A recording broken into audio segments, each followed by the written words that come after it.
देखो दोस्तों, एक वीवो का फ़ोन था जिसके अंदर एक ऐसी प्रॉब्लम आ रही थी। उसका 100% सॉल्यूशन मैं आज की इस वीडियो में देने वाला हूं। यदि आपके फ़ोन में भी ऐसी कुछ प्रॉब्लम आ रही है तो इस वीडियो को आप एंड तक ज़रूर देखना। तो प्रॉब्लम कैसी थी दोस्तों, उसके अंदर ऑटोमेटिकली ऐप चालू हो जा रहे थे, ऑटोमेटिकली स्क्रीन पर टच होता जा रहा था। और जो ये मल्टीटास्किंग वाला होम बटन, ये साइड वाला बटन, ये है ना, ये दोस्तों, तो ये भी ऑटोमेटिकली ऐसे ऐसे चलने लग गए थे। तो भाई यदि ऐसी प्रॉब्लम आपके मोबाइल में भी आ रही है तो इस वीडियो को एंड तक ज़रूर देखना। ये देखो दोस्तों, यदि ऐसी कोई प्रॉब्लम आती है तो उससे ऑटोमेटिकली कॉल भी लग सकता है, और ऑटोमेटिकली कॉल लगना एक घातक चीज़ ही होती है दोस्तों। यानी कि इस डायलर में जाएगा और टपक टपक टपक ऐसे ऐसे टैप होता ही रहता है दोस्तों। ऐसे ऐसे मत पूछो आप बात है। चलिए मैं आपको सॉल्यूशन की तरफ लेके चलता हूँ। पहला मैं आपको काफ़ी सारे ट्रिक बताने वाला हूँ, उसको आप ज़रूर फॉलो कर लीजिए। आप इस बटन को प्रेस करके रखोगे, लॉक बटन को, और आप पहले तो पावर ऑफ कर दोगे। यानी कि पहला ट्रिक है ये, मान सकते हैं पहली ट्रिक ये है कि आप अपने मोबाइल को पावर ऑफ कर दीजिए। पावर ऑफ करने के बाद है उसको ओपन कर दीजिए, यानी कि वापस ओपन कर लीजिए। होप कि आपकी ये कोई प्रॉब्लम है उसका सॉल्यूशन आपको मिल जाए। और यदि नहीं मिलता है ना, तो मैं आपको 3-4 ट्रिक और बताने वाला हूँ, उससे आपको 100% मिल ही जाएगा। यदि आपकी स्क्रीन डैमेज है, फूटी हुई है या फिर ख़राब हो गई है तो उसका सॉल्यूशन है, ये ट्रिक वर्क नहीं करेगी दोस्तों आपके मोबाइल के अंदर। चलिए दोस्तों, ये जितनी देर तक मोबाइल ओपन होता है तब तक आप इस वीडियो को लाइक ज़रूर कर दीजिए, क्योंकि इसके अंदर सॉल्यूशन तो मैं आपको बता ही दूंगा पूरा। चलिए मैं मोबाइल को खोल लेता हूँ। देखिए दोस्तों, मेरे फ़ोन के अंदर तो ऐसी कुछ प्रॉब्लम नहीं आई थी, लेकिन वीवो का एक दूसरा सेट था, Y11 था उसके पास, तो वो मैंने लिया था, किसी बंदे के पास था और वो प्रॉब्लम आई थी, तो उसका सॉल्यूशन मैंने करके दे दिया था उसको। जो प्रॉब्लम थी उसका सॉल्व करके दे दिया था। दूसरी ट्रिक की तरफ आपको लेके चलता हूँ, जो कि है दोस्तों सेफ मोड। अब इस सेफ मोड क्या होता है, इस सेफ मोड को आप ऑन कर लीजिए। देखिए दोस्तों, मैं आपको लाइव तो बिल्कुल नहीं बताने वाला हूँ ये सेफ मोड, क्योंकि ये वीडियो ज़्यादा लंबा हो जाएगा, लेकिन आपको मैं शॉर्ट के अंदर बता देता हूँ। आपको पावर बटन को प्रेस करके रखना है और आपको यहाँ पर एक रीस्टार्ट का बटन दिखेगा, रीस्टार्ट का, आप रीस्टार्ट कर लीजिए। और जब एंड्रॉयड वाला लोगो आए ना, हर फोन के अंदर आता है ये, यदि एंड्रॉयड यूज़ करते हैं तो, और वीवो एंड्रॉयड होता है तो, यदि वो आता है ना, तब है ना आप पावर डाउन बटन को प्रेस करके रखिए। चलिए मैं थोड़ा सा आपको बता देता हूँ। आप रीस्टार्ट के बटन पर क्लिक कीजिए, और रीस्टार्ट के बटन पर क्लिक करने के बाद में आपको यहाँ पर ये एक बार तो ऑफ होगा, उसके बाद वापस ओपन होगा ना, तब एक एंड्रॉयड का बटन आएगा। तब आपको यहाँ पर इस पावर, नीचे वाला बटन है ना, पावर डाउन, इसको आपको प्रेस करके रखना है। आई होप आपकी इस प्रॉब्लम का भी सॉल्यूशन आपको मिल जाएगा। ये बटन आ गया ना दोस्तों, तो अब ये इस नीचे वाले बटन को आप प्रेस करके रखोगे तो फिर वो ओपन तो हो जाएगा, लेकिन सेफ मोड के अंदर ओपन होगा।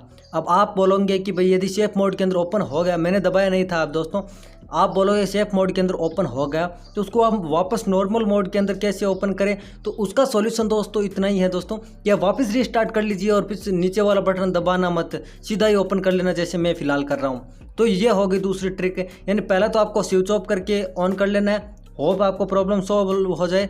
और यदि नहीं होती है तो आप है वो रीस्टार्ट भी कर सकते हैं। चलिए अब मैं एप्लीकेशन वगैरह ज़्यादा, यही एक तीसरी ट्रिक है दोस्तों। तीसरी ट्रिक ये है कि आपको गैलरी के अंदर चला जाना है। आपको पता नहीं होगा दोस्तों कि आप जो फाइल डिलीट कर देते हैं ना, वो फाइल ही एक फोल्डर के अंदर रहती है, डिलीटेड फोल्डर के अंदर रहती है। उसको आपको अच्छे से चेक कर लेना है दोस्तों। आपको यहाँ पर है रिसेंटली डिलीटेड, यानी कि एक ऑप्शन दिख रहा है आपको रिसेंटली डिलीटेड, इस पर क्लिक करना है और देख सकते हैं दोस्तों, मैंने इतनी फाइल है वो डिलीट किया है, कुछ 300 के समथिंग, ठीक है। तो इसको आपको अनटिक करना है, उसके बाद आपको सिलेक्ट और करना है, उसके बाद 3 लाइन पर क्लिक करके डिलीट के बटन पर क्लिक करके आप डिलीट कर देना। यह जो कचरा है वो खत्म हो जाएगा आपके मोबाइल फ़ोन से। तो ये ऑटोमेटिकली टच वाली प्रॉब्लम है, उससे भी सॉल्व हो सकती है। चौथी ट्रिक की ओर बढ़ते हैं दोस्तों। चौथी ट्रिक आप सेटिंग में जाकर कर सकते हैं, अपने मोबाइल को अपडेट कर लेना है, सॉफ्टवेयर को आपको अपडेट कर लेना है। यहाँ पर आप सर्च कर लीजिए दोस्तों, सिस्टम अपडेट, ठीक है। सिस्टम अपडेट आप यहाँ पर सर्च करोगे ना, मैं गलत लिखा जा रहा हूँ, तो ठीक है, आपको यहाँ पर सिस्टम अपडेट का एक ऑप्शन मिल जाएगा। इसमें जाकर आप चेक कर सकते हैं कि आपके मोबाइल के अंदर अपडेट आया हुआ है या फिर नहीं आया हुआ है। यदि आपको यहाँ पर लिखा आ रहा है this system is already the latest version, यानी कि पहले से ही आपका लेटेस्ट वर्जन के अंदर है, तो आपको क्या कर लेना है, इसके लिए पहले से फ़ोन को चार्ज भी करके रख लेना है, यदि आप ये करते हो तो। और आपको दूसरी बात यह है कि आपके मोबाइल के अंदर वो इंटरनेट खूब होना चाहिए। ये यदि आपने बहुत टाइम से नहीं किया है, 2-4 अपडेट आ गए हैं, तो वो ऑटोमेटिकली क्या होता है, ज़्यादा MB का हो जाता है, या फिर GB का भी हो सकता है, 2-3 GB का भी हो सकता है यदि आपने अपडेट नहीं किया है, तो आप अपडेट भी कर लीजिए। अब 5वीं ट्रिक यही है दोस्तों, कि आप अपने फ़ोन को बैकअप लेके आप रिस्टोर करोगे तो आपको कोई प्रॉब्लम नहीं आने वाली है। तो इसके लिए आप यहाँ पर बैकअप सर्च कर लेना पहले तो, या फिर आप अंदर जाकर भी सर्च कर सकते हैं। यानी बैकअप ले लेना है आपको, आपका डाटा है कोई भी लॉस ना हो, यहाँ पर आप बैकअप ले सकते हैं।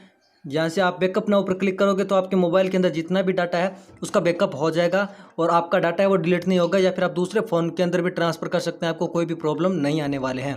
तो आप यहाँ से बैकअप ले लेना है। उसके बाद है बैकअप फैक्ट्री रीसेट डाटा, यानी यहाँ पर आप सर्च कर लेना रीसेट।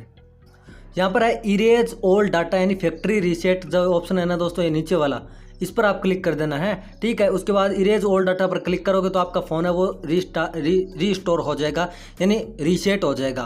तो इससे क्या होगा कि आपके फ़ोन के अंदर जितना भी डाटा है वो खत्म हो जाएगा। तो आप इस पांचों ट्रिक को याद रखें दोस्तों, और 100% मैं कहता हूँ कि सोल्यूशन आपको मिल जाएगा। यदि आपकी टच सही है, यदि आपकी टच स्क्रीन है वो सही नहीं है, मतलब ख़राब हो रखी है, तो इसके लिए तो आपको भाई सर्विस सेंटर जाना ही पड़ेगा। अब यदि या आपने अनवांटेड फाइल या फिर अनवांटेड ऐप डाउनलोड करके रखे दुनिया भर के, उसको भी आप डिलीट कर दीजिए दोस्तों। बस इसे डिलीट करने से ये होगा कि उस प्रॉब्लम का आपको सॉल्यूशन मिल सकता है। तो अच्छा ट्रिक मैंने आपको बताई है कि आपको अनवांटेड ऐप में फाइल नहीं रखनी है, जितने भी फोटोज़ है वो डिलीटेड फोल्डर से भी आपको हटा देना है। आप अपने मोबाइल को सेफ मोड के अंदर है वो रखिए थोड़ी देर के लिए, और प्रॉब्लम का सॉल्यूशन आपको मिल ही जाएगा। सेफ मोड मतलब बहुत अच्छा है, उससे आपको सॉल्यूशन मिल ही जाएगा उस प्रॉब्लम का। और उसके बाद है आप रीस्टार्ट वापस करोगे तो आप वो सेफ मोड हट जाएगा।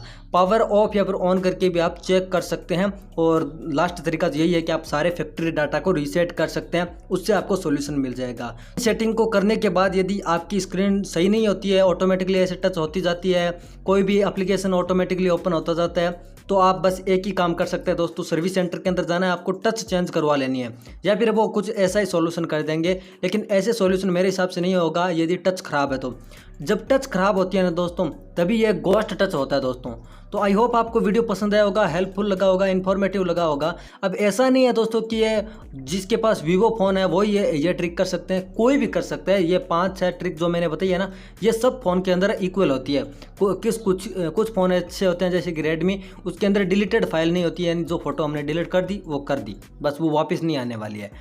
वापस आ तो सकते किसी एप्लीकेशन की मदद से दुनिया भर की परमिशन देने के बाद में, लेकिन उसके अंदर ये सेटिंग नहीं होती है। तो इस एक सेटिंग को छोड़कर बैकअप लेने का रीसेट करने का, मतलब पूरे फैक्ट्री डाटा को इरेज करने का, सेफ मोड के अंदर लेने का, या फिर पावर ऑफ ऑन करने का, सब सेटिंग होती है हर फ़ोन के अंदर। तो आप ज़रूर कर लीजिएगा दोस्तों। आई होप आपको वीडियो पसंद आया होगा। वीडियो पसंद आया शेयर जरूर कीजिए, लाइक भी करें, चैनल पर पहली बार सब्सक्राइब करना ना भूलें, क्योंकि मैं आपके लिए ऐसी वीडियो लाता रहता हूँ। जय हिंद, जय भारत।